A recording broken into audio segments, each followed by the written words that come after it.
Good evening. My name is Mark Barnico, and I'm the Executive Director of the University of Chicago Francis and Rose Ewan Campus in Hong Kong. Thank you for joining our program, Governing Rare Earths and Other Critical Materials, Climate, Economics, and Politics. We're sharing tonight's event live via Zoom, Facebook, and YouTube from the UChicago Ewan Campus in Hong Kong. If audience members have questions to submit, you can do so through the question and answer button by first registering on Zoom. I also encourage you to visit the Ewan Campus website at www.uchicago.hk and subscribe to our e-news for the latest Ewan Campus programs and information. Or you can also follow the UChicago Ewan Campus Hong Kong social media accounts on Facebook, Instagram, Twitter, and our new channel on LinkedIn. The UChicago Ewan Campus in Hong Kong's faculty director, Professor Kenneth Pomerantz, will be moderating tonight's program. Professor Pomerantz is a distinguished university professor of modern Chinese history and in the college. Professor Pomerantz's work focuses mostly on China, and he's also very interested in comparative and world history. Most of his research is in social, economic, and environmental history. He's also worked on state formation, imperialism, religion, gender, and other topics. Ken, thanks for joining us early this morning, Chicago time. I'll hand the stage over to you so that you can introduce our guest this evening. Thanks very much, Mark, and hello, everybody. When we decided that a program on rare earths might be interesting, I immediately thought of Julie Klinger.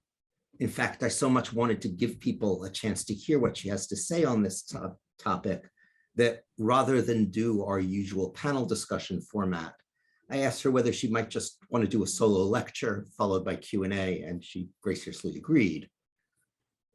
Julie Michelle Klinger is professor in the Department of Geography and Spatial Sciences at the University of Delaware and a PhD from the Geography Department at UC Berkeley. She's also the Associate Director of the Minerals, Materials, and Society program at Delaware. She's principal investigator for an NSF project on characterizing the global illicit trade in energy critical materials. She's a member of the International Standards Organization Technical Advisory Group on Rare Earth Supply Chain Transparency and Traceability, which I understand just met this morning at some, for me, crazy hour. And she's published numerous articles on rare earth elements, natural resource use, environmental politics, and even on outer space, including the award-winning book, Rare Earth Frontiers, From Terrestrial Subsoils to Lunar Landscapes, which looks at efforts to develop and govern rare earth mines in places ranging from Inner Mongolia to the Upper Amazon to Eastern California to quite literally the moon. Not that they're mining them yet on the moon. The book is a marvelous case study of how geopolitics, environmental issues, and economics collide in the pursuit of these critical elements. Solid in its presentation of the material realities of rare earths, but equally important, I think, for the way it traces the sometimes fantastic and even paranoid ideas that actors in this key sector have about how to gain secure supplies of these materials and what other players in the game, particularly China, may be up to.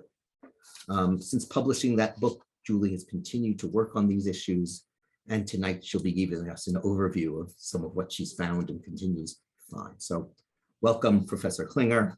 The floor is yours. All right, thank you so much, Professor Pomerantz, and thank you, Professor Barnico, for the invitation to speak to all of you tonight about governing rare earths and other critical materials. We'll be looking at climate, economic, and political dimensions. Without any further ado, we'll go ahead and dive in, and we'll return to this background image later on in the presentation. Just to tell you a little bit more about myself. A lot of what I'm sharing with you today can be found in my book, which is based on 5 years of in-depth fieldwork and mixed methods research in China, the US, Brazil, and Germany. In China and Brazil, this research was carried out in local languages, which I developed a fluency and capacity in prior to initiating this research. One of the takeaways of the book is that resource extraction is currently inseparable from the politics of sacrifice, meaning that we've organized extraction in such a way that someone somewhere has to pay the price. But I believe that we can change this, and this is the basis of my policy work to support sustainable rare earth sourcing. A little bit more on the research geography. In addition to concentrating in the rare earth capital of the world in Bauto and Bayanobo in Inner Mongolia, I also conducted extensive research in new frontiers, or about new frontiers in rare earth mining and processing in the Western Hemisphere as well. And unfortunately, I didn't have a chance to visit the moon. In terms of some of my other relevant work, which may be germane to the discussion, I am currently the principal investigator for the NSF project mentioned by Dr. Pomerantz, and we are looking at more than rare earths, also cobalt, tantalum, niobium, lithium, and platinum group metals in many places throughout the world shown in this map. So now here's what you can expect for the presentation over the next 25 to 30 minutes. We'll start with background and context. We'll talk about some challenges and implications of our current situation, and I'll end with some possible steps to take. And so we'll dive right in here, and I'm assuming no prior knowledge in this domain for this audience. So we'll start with basic concepts so we can all be on the same page together. Now,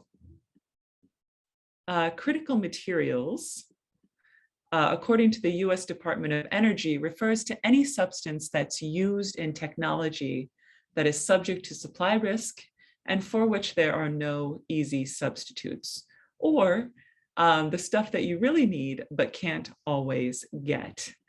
And the list of materials that are considered critical changes over time. Different political entities keep different groups, and this practice of compiling lists of critical or strategic materials goes back at least a century to World War I. So what is considered critical depends on who you are, where you're located, and when you ask the question, what is critical? And so what I mean to say here, what I want us to understand as a starting point is that whether an element is critical depends much more on the geography of the supply chains rather than the actual geology of the element in the Earth's crust. And that's important because often the two are confused, particularly in public and geopolitically charged discourse. And I think that has the effect of really limiting our sense of what is possible when it comes to achieving supply chain security. Right? And so here we have a variety of approaches that are on the table to approach what's called the critical raw materials problem, which is a euphemism for Western discomfort with the concentration of industrial capacity in China of late.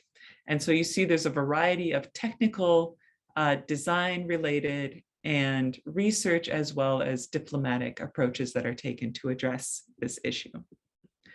And you'll also notice if you look around, if you do your own research on this issue of critical materials, you'll come across figures that look like this, right? That show a variety of materials. This is from a report that was published in 2021, but also from EU analysis. You'll notice that a number of reports really emphasize the importance of critical raw materials for the renewable energy transition.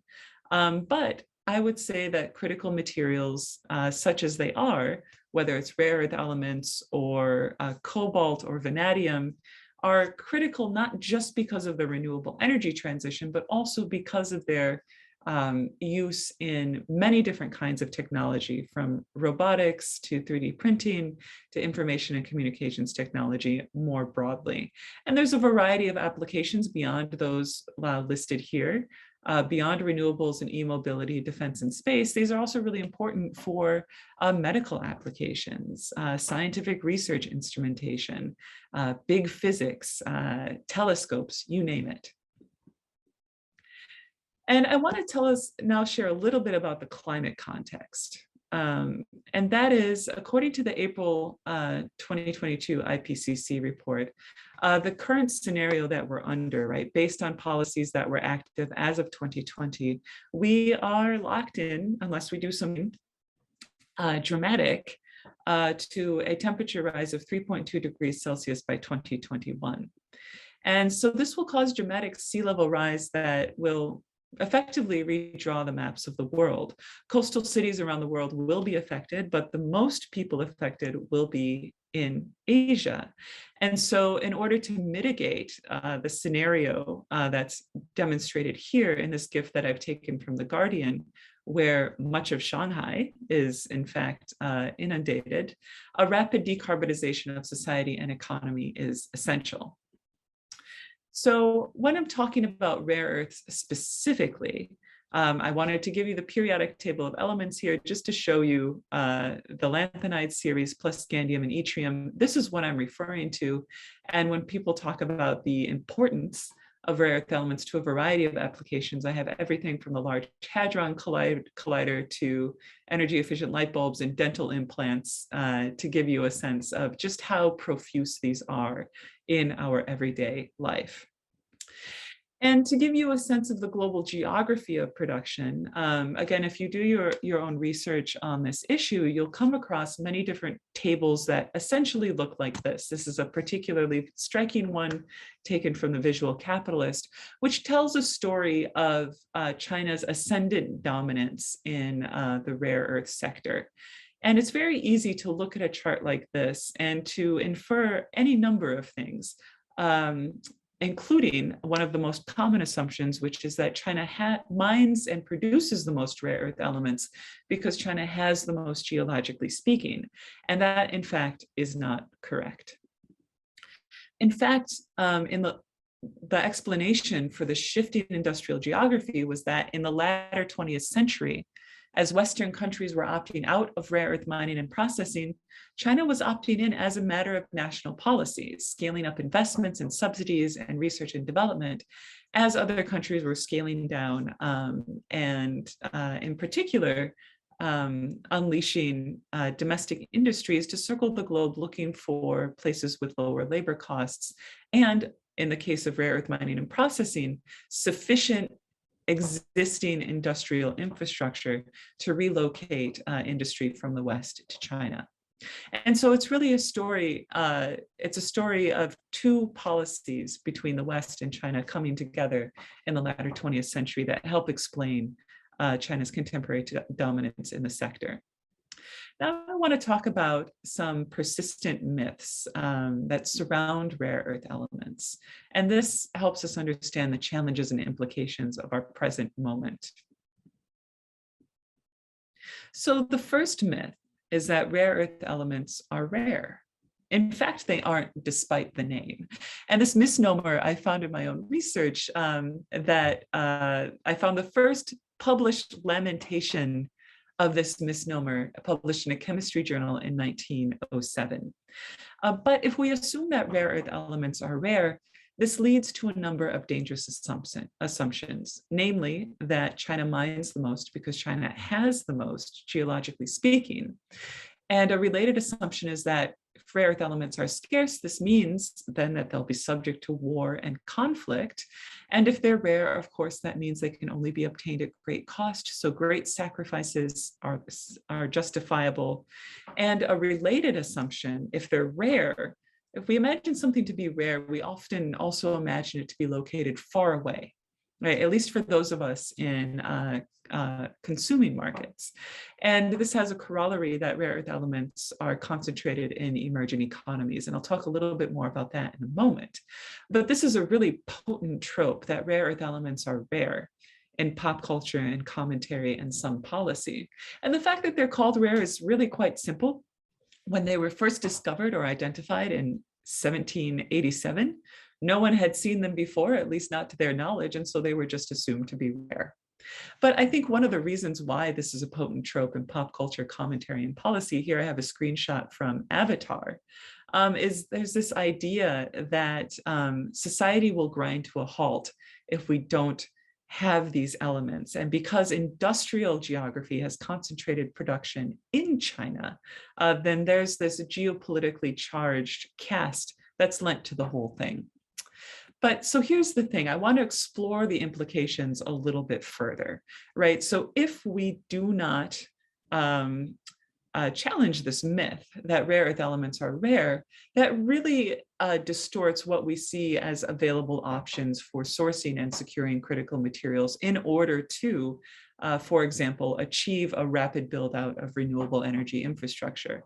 Right? If we assume these things to be rare or located far and away, then our options are perhaps we should mine the moon, dig up the Amazon, charge into a war-torn region such as southern Afghanistan, or even take a sort of neo-colonial East India Company approach to Afghanistan as proposed by private military contracting firm Blackwater former CEO Eric Prince, or that we should sacrifice biodiversity of otherwise climate resilient places such as in Madagascar, dig under the Greenland ice sheet, or even scrape up the ocean floor to get these things. But here's the thing, rare earth elements are not rare. There are hundreds of known deposits that have been documented by the USGS. This is some of the more than 800 known deposits that are represented in the little blue squares here. And you could see that their dispersion is global. But if we imagine rare earth elements to be rare, then we can take what's called a NIMBY approach, not in my backyard approach to mineral resilience. And you can see this sensibility reflected even in current flagship publications, such as the Climate Smart Mining report that was released by the World Bank and the IFC in October of 2019. And one of the things that I'd like you to note here is how no critical materials appear to exist in global north countries, according to this map. It is, of course, a stylized map, but this sensibility is reinforced in the text where it says that many of these minerals will come from resource-rich developing countries and emerging economies. And while, of course, that is true, it is not the case that resource-rich developing countries and emerging economies are the only places where these materials are located. They're in fact global. In fact, rare earths and other critical materials are abundant in destination markets. And so here I'm sharing with you another map. It's a screenshot from the US Geological Survey's mineral resources data that shows present, prospective, and past mining operations for rare earths and another number of other critical materials. And I think that the key thing to take away from this is that the desire to mine these things elsewhere, right, outside of major consuming economies, also reflects a desire to, or an impulse to outsource the very real costs associated with decarbonizing our economy. But there's another point here too that I'd also like to emphasize.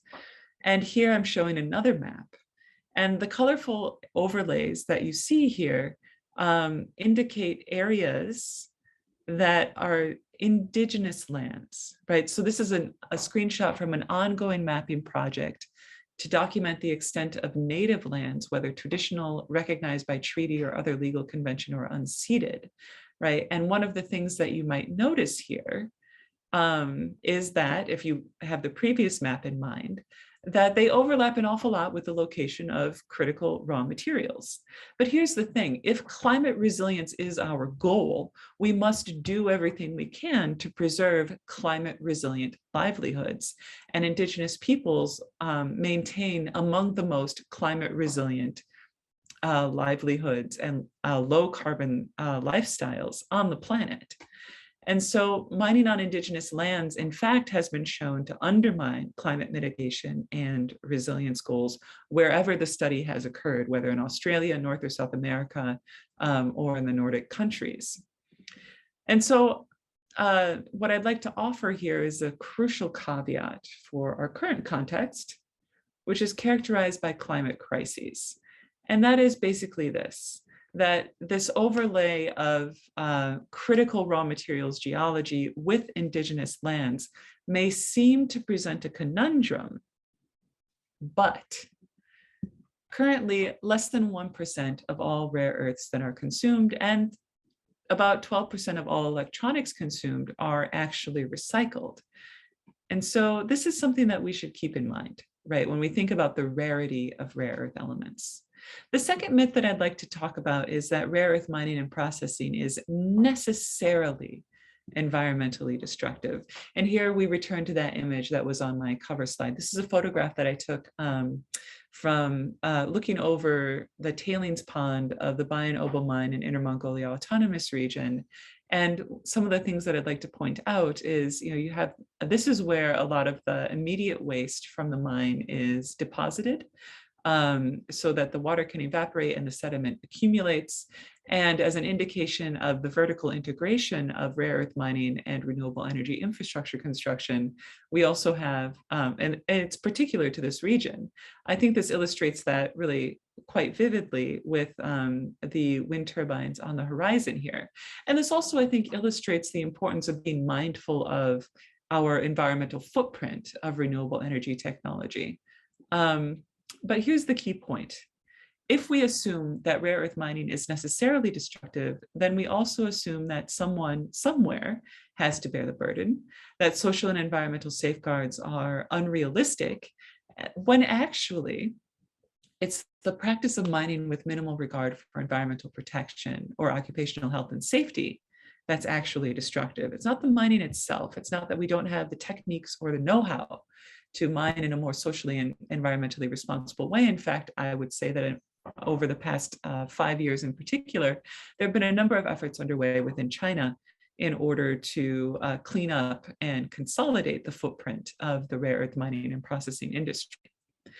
So I want to give you a sense, though, of the legacy of mining in a way that prioritizes production over environmental and social protection.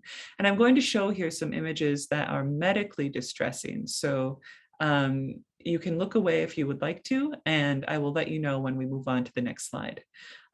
Here I want to show you a little bit of geography of the pollution in the rare earth capital of the world. This is Baotou City. You'll see here the industrial facility is located here. The tailings pond where liquid and solid waste is deposited is here. And there's no liner here that prevented contamination seeping into the groundwater and contaminating the soil, eventually seeping through the agricultural area that historically supported the inhabitants of the city, and of course a number of rural livelihoods, and ultimately reaching and contaminating the Yellow River, which at this point in Baotou is upstream of 180 million people. And so this legacy of pollution comes from 40 years of mining in a particular way. And it had, of course, social impacts as well. And here comes the imagery, which included most dramatically skeletal fluorosis. Now, this results not from exposures to rare earth per se, but with all the other stuff that's brought up when you dig up when you're mining for rare earth elements, you're digging up a whole lot of other stuff too. And that other stuff, as I showed in the previous image, is just kind of released into the environment without careful controls. Skeletal fluorosis affects livestock as well in the form of what's called long tooth disease locally. So this ailment causes your long bones to continue to grow and become very brittle, and they don't necessarily heal when they break. And so when this occurs in livestock, particularly affecting their teeth, they eventually starve to death. And this was quite devastating for pastoral livelihoods in the area. And of course, there's a lot of arsenic in the geological endowments in the region as well. And of course, arsenic toxicity is demonstrated by lesions on skin and teeth as well. Those, of course, are only the visible manifestations. There's, of course, it affects multiple organ systems as well. And I would say this, that in the 21st century, this legacy of pollution is really a preposterous price to pay for mineral security. I would argue that there's nothing innovative about the wholesale destruction of landscapes and lives, even in the name of critical materials security. And I advocate that we avoid recreating this elsewhere while also supporting China's ongoing cleanup efforts. And so I moved away from the images that might be distressing here. And when I talk about cleanup efforts, I'm talking about very real, on the ground, regulatory and cleanup activities that are happening. So one of the things that happened at the beginning of the decade when I was doing some of my field research on this subject is I was talking with an environmental official in Bauto, and they said that, one day they just woke up and went to work, and some companies that they had fined for polluting had actually paid their fines. Whereas prior to that, it had been kind of a joke, almost a sad joke, but a joke, where the Ministry of Environmental Protection, their local bureau, would fine a company for polluting the soil and the water, and that fine would of course never be paid. But then something started to change around the beginning of the decade, where environmental priorities became more important.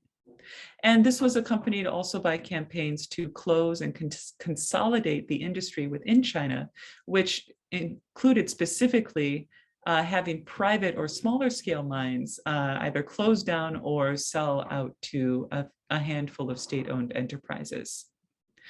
And I want to move on here. I'm happy to return to that in the chat, but I do want to move along here to talk about the third myth, which I think is quite important to understanding, which is that renewable energy is the primary driver of increased demand for rare earth elements.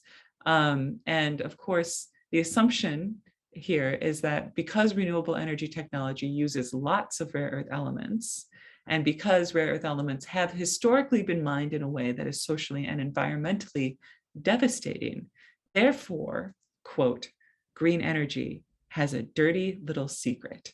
Why am I putting this in quotes? Because this phrase has been used in headlines for well over a decade now. Some of these stories are advanced in good faith, right, where they're written by people who are very concerned about making sure that the global renewable energy transition doesn't ultimately undermine its own cause by creating widespread social and environmental devastation through reckless mining. But there are also a number of groups and organizations that have presented this argument in bad faith, meaning simply they want to cast doubt or create a false equivalence between the environmental costs for renewable energy infrastructure construction and the ongoing environmental costs of fossil fuel emission.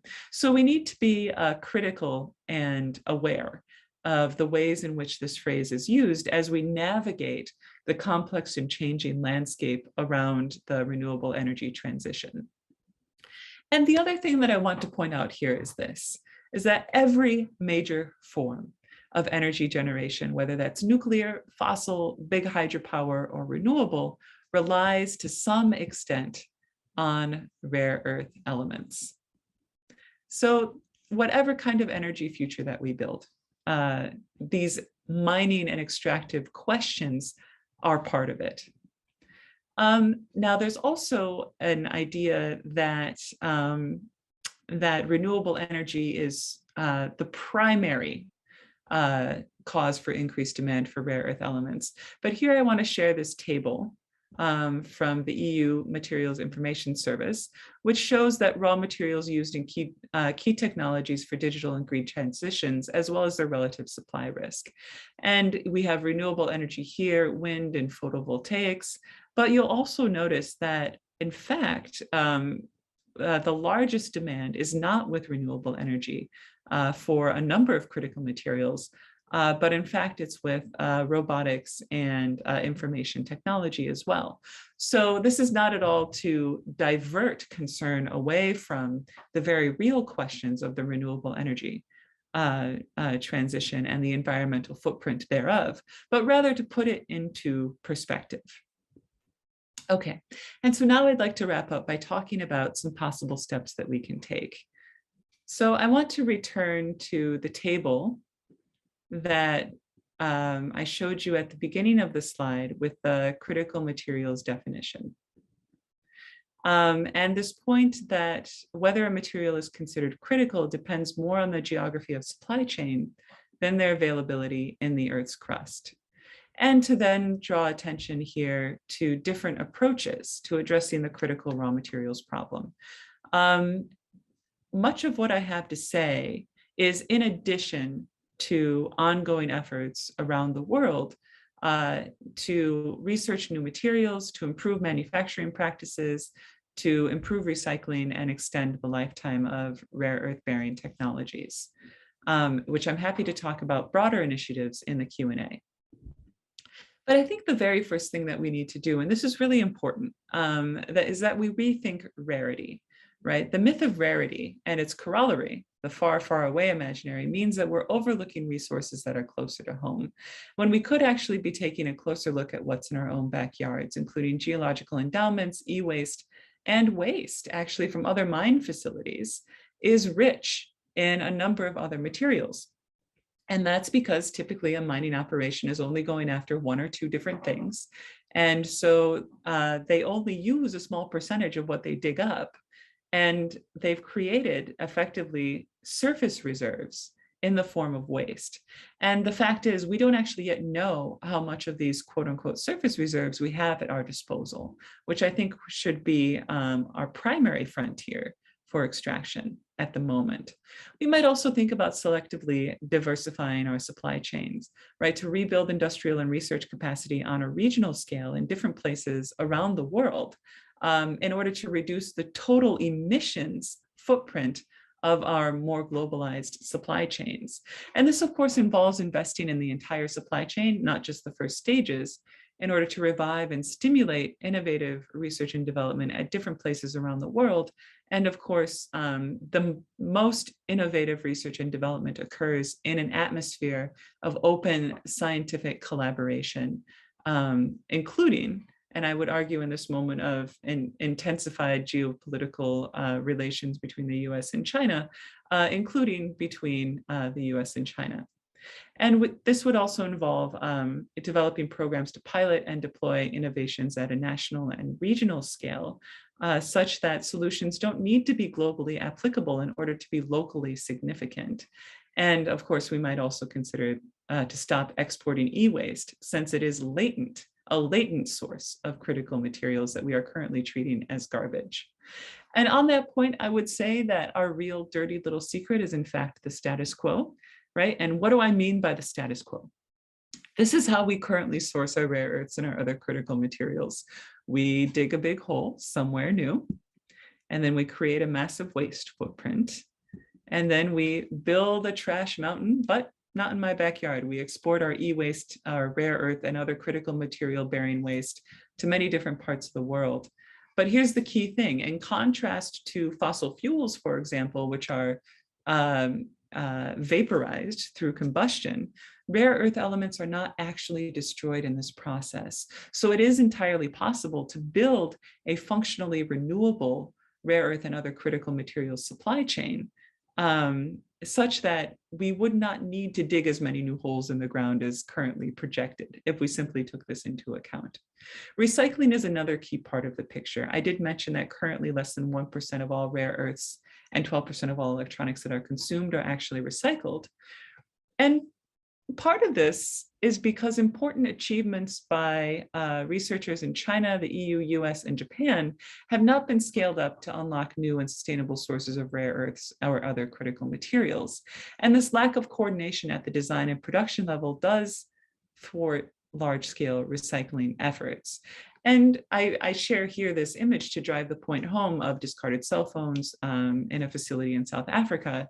We might wonder, like, is this trash or treasure? I'm arguing that we reconceptualize what we think of as trash as a source of critical raw materials in order to facilitate and render more sustainable the renewable energy transition.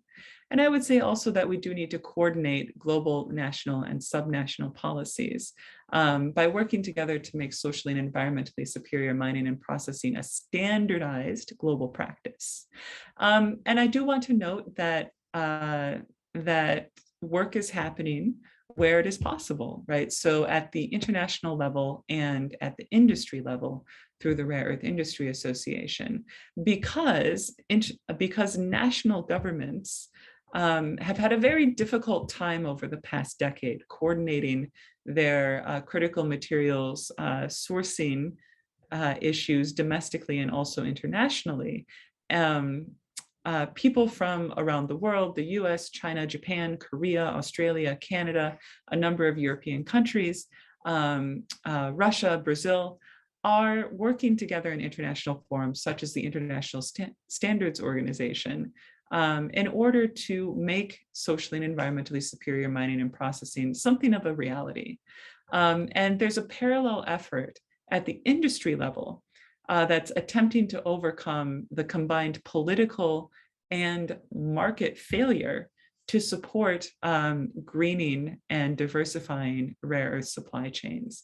And this involves building a peer-to-peer traceability mechanism that enables firms to verify that their rare earth elements are not sourced from environmentally destructive or conflict-prone facilities. And this really draws inspiration from a lot of the really important work around conflict minerals, such as coltan or blood diamonds, that have generated legislative initiatives in other domains.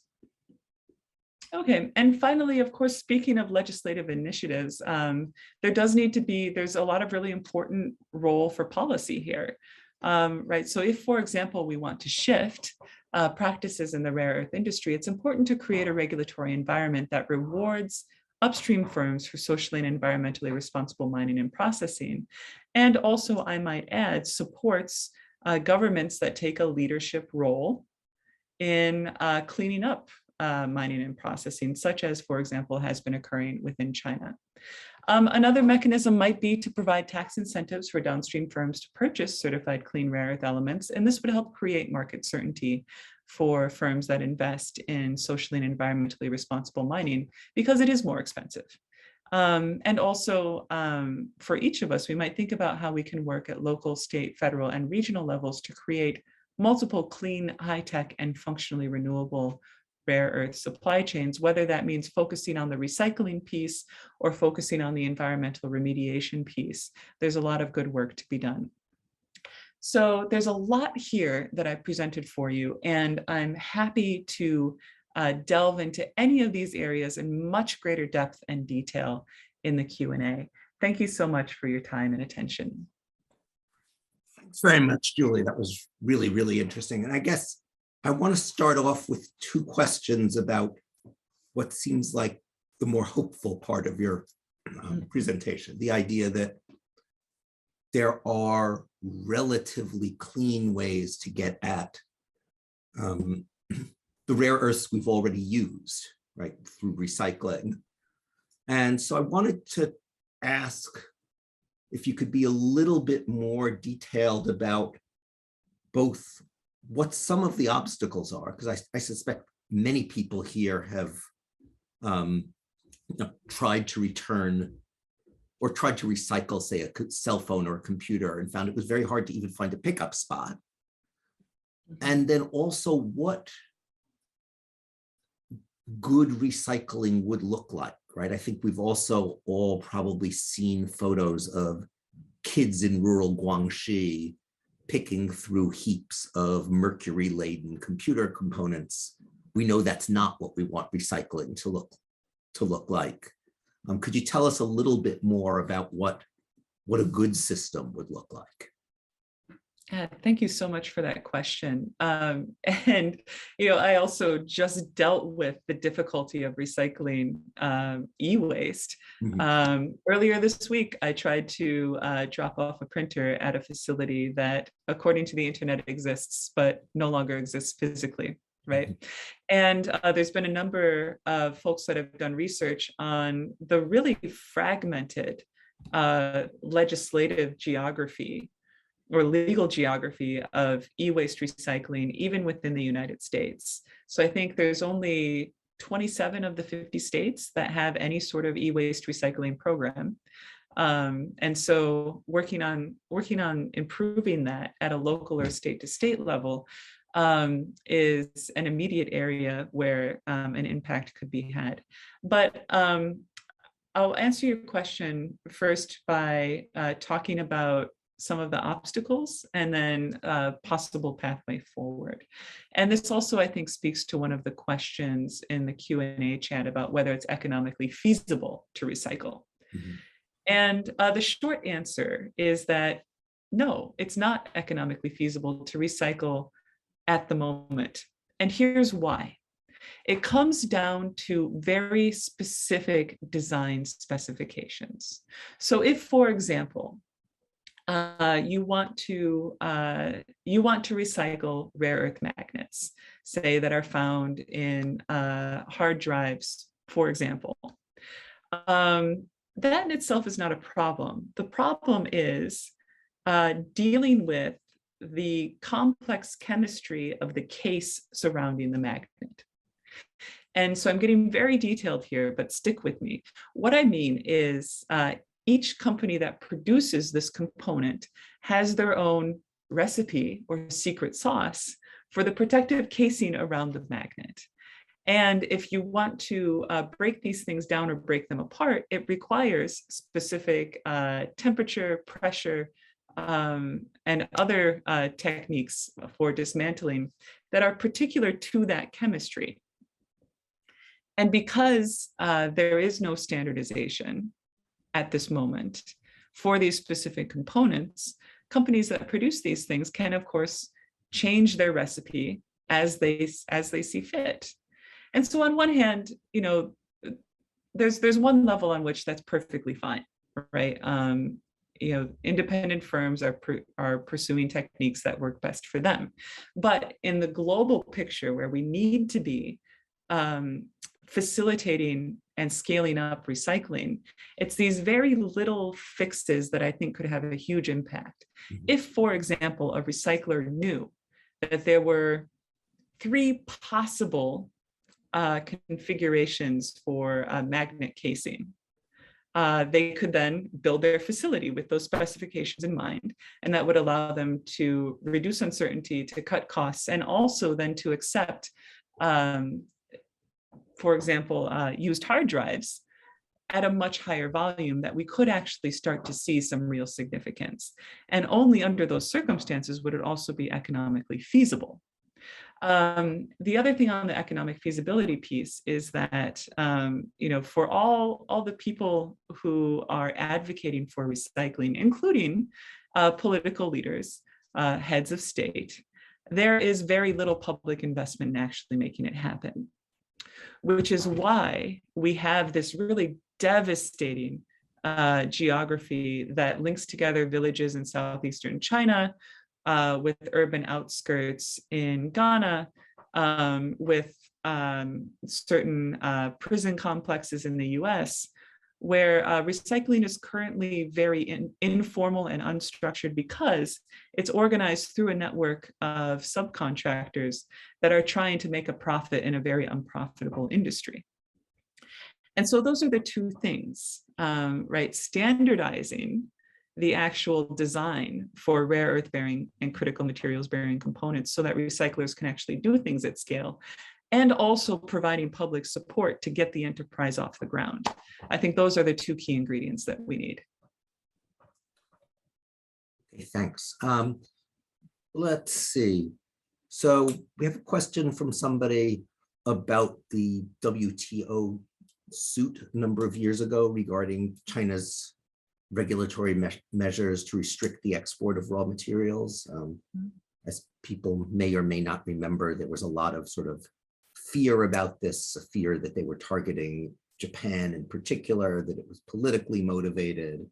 And yet there was also a story to be told that you actually told in your book, right, about how it was about protecting the Yellow River from mine tailings. So I wonder if you could talk a little bit about that story and about what's happened since. Yeah, absolutely. Thank you for that question. So there's a couple of moving pieces to that story.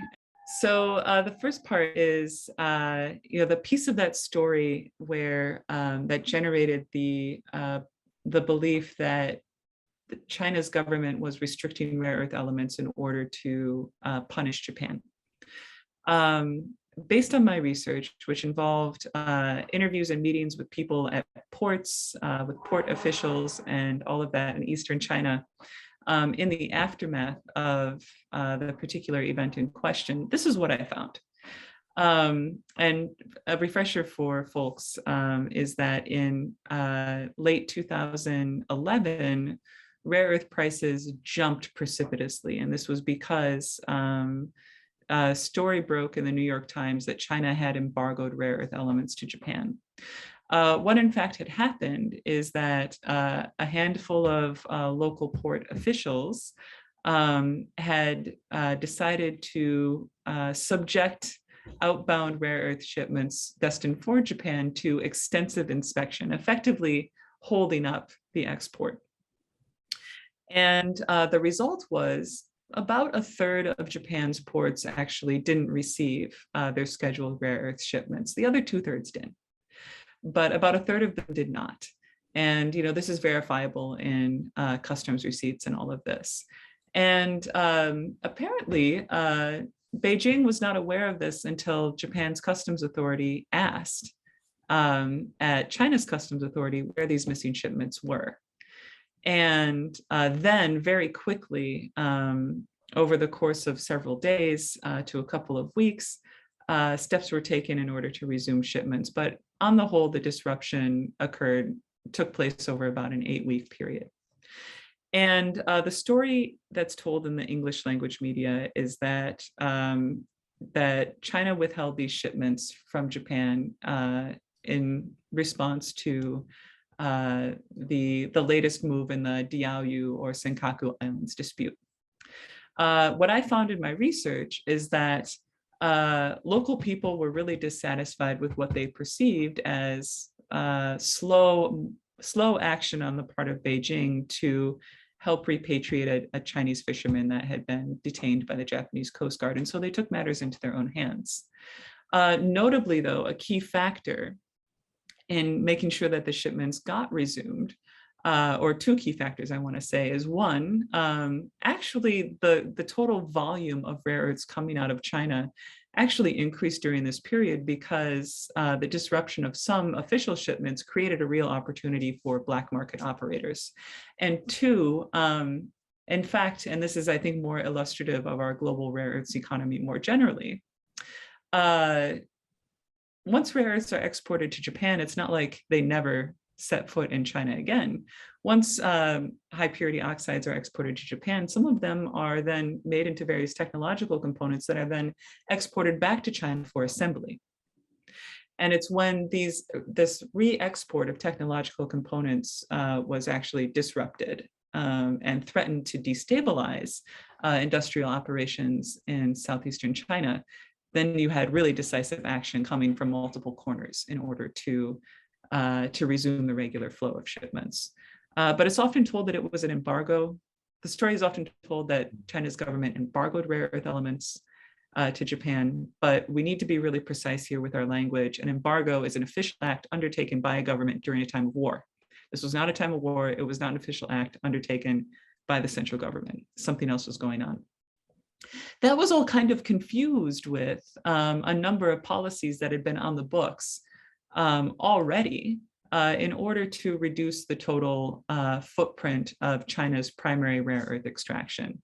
I think it was in the 12th five-year plan that the intention to move from a net exporter to a net importer of rare earth elements was initially stated.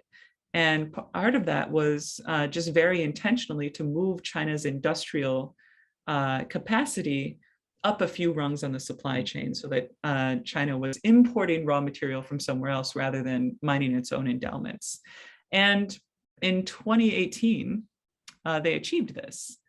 For the first time since 1985, China became a net importer of rare earth elements, importing more raw material than it exported.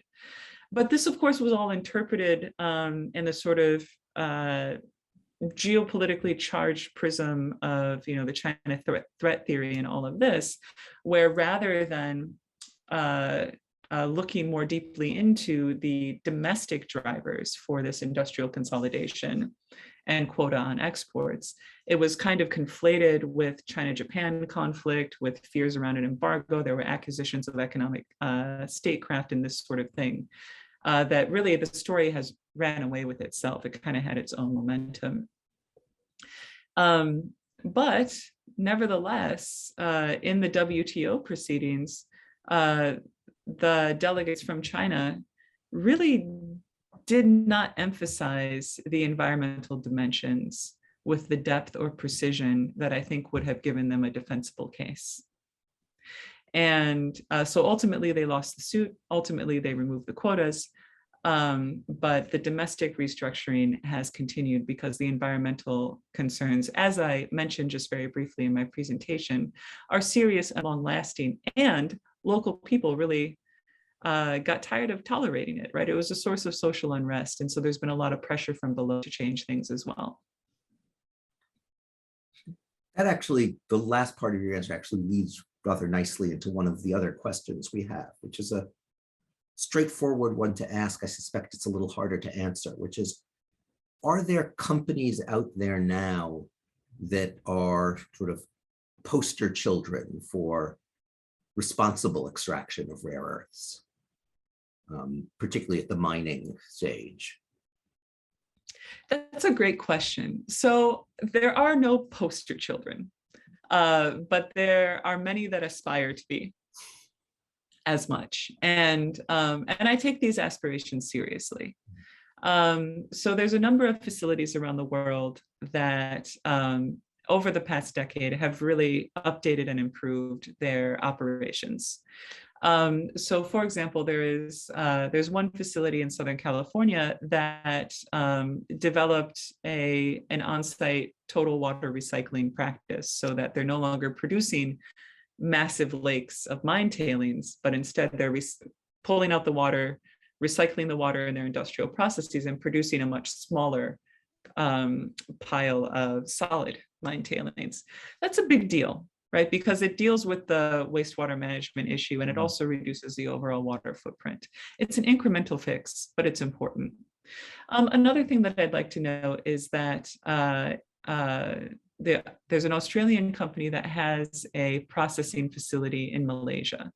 And this processing facility in Malaysia was really controversial because there were real concerns around the engineering resilience, around exposure to radioactive waste, and a real dissatisfaction with measures taken to control that.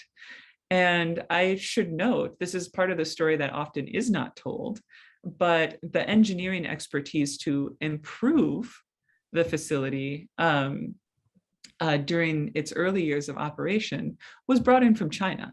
Mm-hmm. And that's because China is dealing most immediately with the cleanup aspect of mining and processing. And so there's another of other examples that I could go into here, but I think the takeaway is that in order to be a poster child for social and environmentally responsible mining, you have to proceed step by step, right? You get there one day, it's incremental, but it's expensive and requires a lot of support, which I think is an important thing to keep in mind. Actually, just to follow up on that, support could mean a couple of different things, right? It could mean anything from subsidies to technical assistance to a regulatory environment that places burdens on those who don't make the effort to upgrade their processes. Do you have a kind of sense of where there's low-hanging fruit, where there are things we could do either in the form of government regulation or in the form of technology transfer or whatever that would make a big difference relatively quickly? Yeah, thank you for that question. I think there's a number of tried and true policy levers that have been used in other fields in order to sustain industries either because they're of national importance or because it's a really important constituency.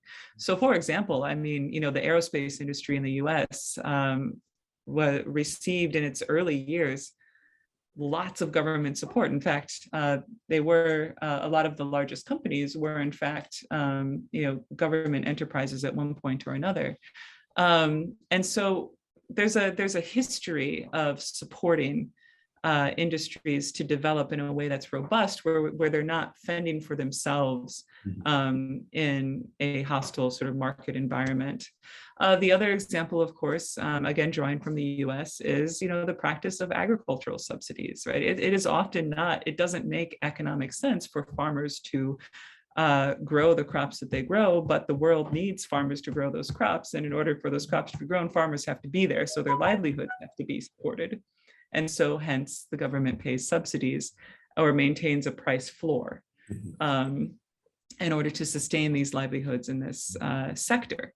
And so I'm not advocating for an exact same approach or similar approach to green and improve the rare earth sector, particularly to support those who want to do the right things, but don't have the capacity within our current market environment to do so. Rather, I'm saying that in order to fix the problem, we don't have to reinvent the wheel. We can simply look at what's been done effectively, although with qualifications, but more or less effectively in different sectors. And I think the main thing, though, that does need to be addressed is precisely this point that you mentioned, that currently the burden is not placed on those who are most socially and environmentally destructive, right? Those are the entities that are rewarded, right? Because still it's the lowest price that wins the day. And so the way to address that is through a combination of, I would say, carrots and sticks, right? Find those who are socially and environmentally irresponsible to the point where it actually hurts, where it's more expensive to be non-compliant with good policies than it is to violate them. And also make sure that there are good policies in place to support and reward those who do the right thing until the market dynamic has shifted. I would say we would need about a decade to really shift things in that regard. Right. Thank you. So the next question we have is this is an audience member responding to your earlier example of the casing around magnets and the problems that this can raise for recycling them. And he asks, isn't that casing often there to protect against reverse engineering as a kind of IP protection? And if so, presumably that's going to lock in a certain amount of resistance to standardization.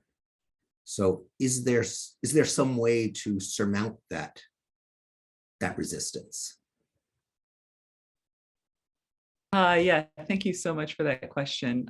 You're absolutely right. There is plenty of resistance to standardization because that secret sauce is a trade secret itself, but it also does protect against reverse engineering. But here's the thing, actually not too long ago, I think just this month or earlier this year, the EU voted to mandate a universal phone charger connection, right, in order to cut down on waste. And you could make the same argument about phone charger connections, right, that it's part of the proprietary design, it's designed to protect IP and all of this.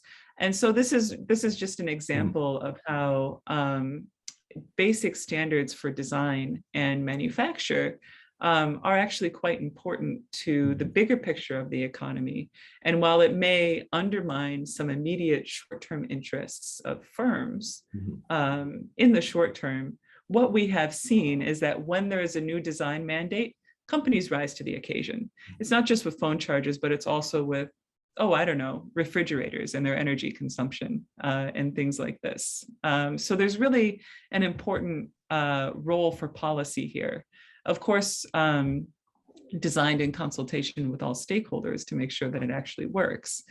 But resistance to change itself is not a compelling argument against change. Yeah. If I could just maybe build on that. I mean, the example you give suggests at least two paths, right? One is the EU phone charger path, which is you may not like it, but you're going to have to do it. The other would be to say, okay, you want to have your own particular magnet casing. Okay, but then you have to take charge of the recycling, right? So if a Samsung phone is going to be different from an iPhone in this matter, then Apple and Samsung respectively are going to have to set up their own recycling mechanisms. Does either of those seem to you better or worse? Yeah, well, I think the second example is definitely the direction that we're going already. Mm-hmm. And while I would say that that's really important because it signals a sense of environmental responsibility among tech companies that is beginning to parallel the extent of their ownership of the device and its operations even after it's purchased by the consumer, right? So we're starting to see a kind of parity there. But here's the thing, it's not at all of the scale and scope that might mean that we have to dig fewer holes in the ground, right? So while it's great that, and I think important, that a number of different firms are figuring out how to do this, not just from a technical standpoint, but also from a logistical standpoint. How do you bring the device back into the facility? And that's expertise that will be very valuable as we build these out on a broader public level. It isn't at a scale to be impactful in the way that we need it to be impactful, which is to say we need to dig fewer holes in the ground in order to get the sources that we need.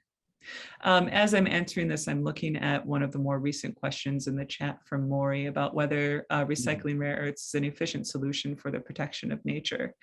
To that, I would say that, and I do want to acknowledge here that there are very real energy demands for recycling and also emissions concerns as well. But these two are, I think they're effectively design problems that can be addressed with design solutions in order to ensure that that energy is generated on-site from on-site combustion, that closed loop facilities are produced in all of this. But in order for that to occur, we cannot leave the do-gooders who want to make this happen subject to a market context that does not reward that kind of investment or behavior, right? And so I'm coming back around to the sort of combination of, standards, whether you like it or not, plus support if you want to do the right thing, right? Okay, we're almost out of time, but I can't resist asking one more sort of follow-up on your last answer, which is you talked about the energy dimensions of recycling, some of the others. I wonder about the labor dimension. Again, I'm sort of thinking of that image of kids in Guangxi picking through old computers, and the reason kids in Guangxi do it is that you can pay the kids in Guangxi very, very little. Is the kind of recycling we need just inherently very labor intensive? And if so, what can be done to simultaneously bump recycling up to the next level where it's really mattering without treating the actual people who recycle it as themselves disposable? Yeah, that is a key point. And, to the kids, I think there's the unifying feature among whether it's kids in Guangxi or dispossessed farmers on the outskirts of city in Ghana, or if it's prison inmates in the US, right? The unifying feature is that one, they can be paid less, and two, it's because they are vulnerable and marginalized, right? And the reason that that recycling has tended toward those populations is because of two things. One, it is very labor intensive because every technology is different, right? And this is another example of where standardization could really make a difference, right? You need intricate hand labor to disassemble technologies that vary from generation to generation and vary by company to company. There are basic design specifications that could make disassembly more straightforward and potential and even able to be automated, which amounts to increasing or improving the modularity of the recyclable components instead of, say, I'm not suggesting that we make all technologies everywhere the same. Just the critical pieces need to be more plug and play as opposed to bespoke. The second thing, though, is that there's actually very little oversight in the recycling industry as well. There was a great story that covered an experiment done by some students and researchers at MIT where they put a GPS tracker on a printer that they then took to a reputable, certified e-waste recycling facility, and they tracked it as it ended up eventually in a farmer's field in southern China. Right, and so there's also very little oversight. Mm-hmm. And combined with, I think, to kind of link this back to one of the themes in my conversation, if we are thinking of e-waste or obsolete electronics as waste, right? If we're imagining it as waste, and when we're done with it, we want to send it away, right? Far, far away, as opposed to keeping it close to home and figuring out how to reuse it in a way that is more sustainable, not just locally, but also globally. Right, so there's the economic dimension, there's the policy dimension, but then there's also the sort of conceptual mindset dimension there too. Thank you very much. I think we've run actually slightly beyond our scheduled time. So thanks very much. And Mark, I'll turn the program back over to you now. Thanks, Professor Pomerantz and Professor Klinger, for sharing this really interesting topic. I learned a lot, and I'm sure our audience members did too. I wanted to just say that we won't have a poll tonight, but I do want to mention next week's program on May 5th at 8:30 p.m. Tonight we started at 8. Next week, back to 8:30 p.m. Hong Kong time, we'll share a program on human trafficking and public discussions in China. Our expert panel will share their opinions on the Feng County incident related to human trafficking, the status of women, mental health, digital media, and much, much more. So I hope you can join us for that next week. Make sure to follow us on Facebook, Twitter, Instagram, YouTube, and LinkedIn. And you can always find our latest programs on our UN Campus website, as I mentioned earlier this evening. For more information, check out the website. In the meantime, we'll see you next week. Have a wonderful evening or day wherever you may be.